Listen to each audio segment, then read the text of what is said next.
In the previous couple of videos, we had a look at the history of equity and trusts, and in this video we've moved on from that to begin talking about the history of the trust itself before looking at the modern trust. So, the use. The use was a medieval device where property was given to one person for the use of another. It has been suggested that it was influenced by the Arabic custom, the Wharf, introduced into England following the Crusades. So the use was the predecessor of the trust, and it was impossible really to say exactly when and where the trust was created. Where a person wished to give property to persons who were unable to hold property in their own name, such as women and children, they would give the property to a man for the use of the women and children, or where they wished someone to perform and receive the feudal duties. Another example was where the recipient had taken a vow of poverty and could own no property. So where someone was unable to hold property for themselves legally for some reason or another, the legal rights of ownership would be given to someone else, for example a neighbour, and they would hold the property for the benefit of the wife and children. And then when he returns, he should give the house back. And if he doesn't come back, that person must carry on holding the property on trust for the wife and children. The earliest example of trust occurred at the times of the early religious wars fought in the 12th century when Christian noblemen from England travelled to the Middle East on crusades. So typically the crusades would be away from England for some years and therefore needed to have his land tendered in his absence. And it was essential that the person who was left in charge could exercise all of the powers of the legal owner of that land, such as deciding who would farm, which part of the land, and collect taxes, for example. However, the Crusades wanted to ensure that he would be able to recover all of his rights of ownership when he returned from war. Consequently, the idea of split ownership of property emerged, whereby the Crusader was treated as the owner of the land by the courts of equity, and the person left in charge was treated by the common law courts as being the owner of the land. Therefore, two categories of people had different types of right in the same property at the same time. So the Crusader had proprietary rights which were only recognised by the courts of equity, and so that person had an equitable interest in the land, whereas the person who looked after the land had rights which were recognised by the common law courts, and so that person was described as having legal rights. The Islamic Wharf, which is used to dedicate real or personal property to charity or family purposes, has a great deal in common with the trust. Like a trust, the property is irreversibly transferred to the benefit of ascertainable beneficiaries or the public good.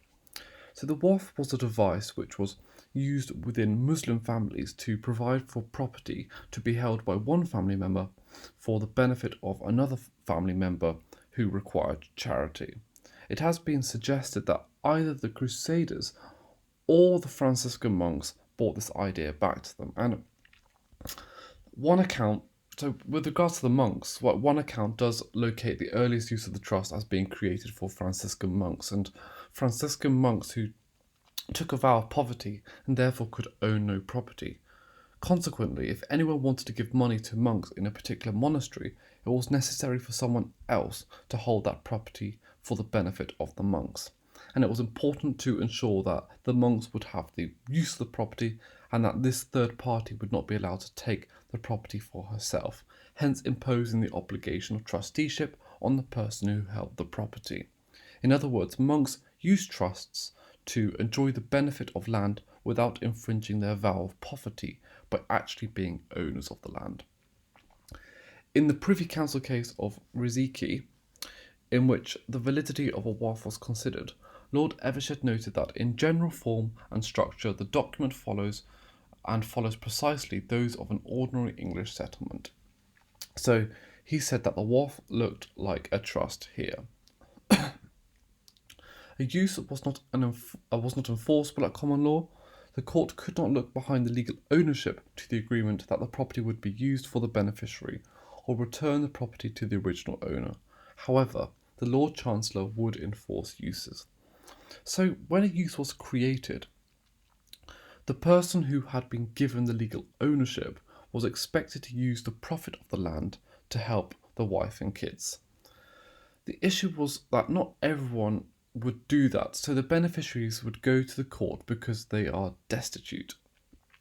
The common law would not help them, so the beneficiaries would appeal to the Lord Chancellor, and the Lord Chancellor would say it would be unconscionable for someone to take property with these conditions attached and fail to do what was promised. So the Lord Chancellor would issue an injunction saying that the land must be used for the benefit of the wife and children. This is the beginning of enforceable obligations. The use became increasingly widespread and was particularly used as a device for religious order to hold the benefit of property. It undermined the feudal system in that property held to the use of others might avoid the doctrines of escheat, where the land returned to the feudal lord where there were no legal heirs, and wardship, where the income of the land passed to the feudal lord while the feoffee was a minor. So the system undermined the feudal system, and it meant property ended up irreversibly in the hands of the religious order. The king was entitled, as supreme overlord in the medieval feudal system of land ownership, to levy valuable feudal fines or incidents whenever land was inherited or an owner died without an heir. The use provided a way of circumventing these feudal incidents by allowing the owner of land to place his legal title in a number of persons who could be replaced periodically, so ensuring that the land always had a living legal owner and that legal title would never be inherited or left without an heir. A use allowed a religious order such as a monastery to enjoy the income from land without being its legal owner. By the 16th century, a great deal of property was held by monasteries whose wealth and influence threatened the secular state. Around 1/4 of land was held by religious order before the dissolution. So Henry VIII did not like what was happening and felt all the land belonged to him. So in 1535 he set up the Statute of Uses. And there we go. And it says, where any person or persons stand seized of any lands to the use, trust, or confidence of any other person, persons, or of any body politic, all such persons, or body politic that have any such use, trust, or confidence in fee simple or otherwise, shall stand and be seized and deemed in lawful season and possession of the same lands of and in such like estates as they had in use, trust, or confidence of or in the same. So Henry outlawed the use in the Statute of Uses and later dissolved the monasteries. That's all you really need to know about that, if I'm honest. And then the use upon a use. So in response to use upon a use evolved, and in this, land was given to A to the use of B to the use of C. The manner in which this device became recognised as valid is confused and uncertain. Originally they were regarded as invalid, and the land became the legal property of B as required by the Statute of Uses. So as a result of the ban on a use in the Statute of Uses in 1535, the use upon a use was developed. So this is where A holds the property for the use of B, who holds that property for the use of C. Okay, and the Statute of Uses only applied to the first use and not the use upon a use. Okay, so this was a way to sort of circumvent the Statute of Uses. However, by 1738, Lord Hardwicke was able to say, "To this the reason of mankind assented, and it has stood on this foot ever since, and by this means a statute made upon greater consideration, introduced in a solemn and pompous manner by this strict construction, has had no other effect than to add at most 3 words to a conveyance." So the courts began to enforce the trust concept.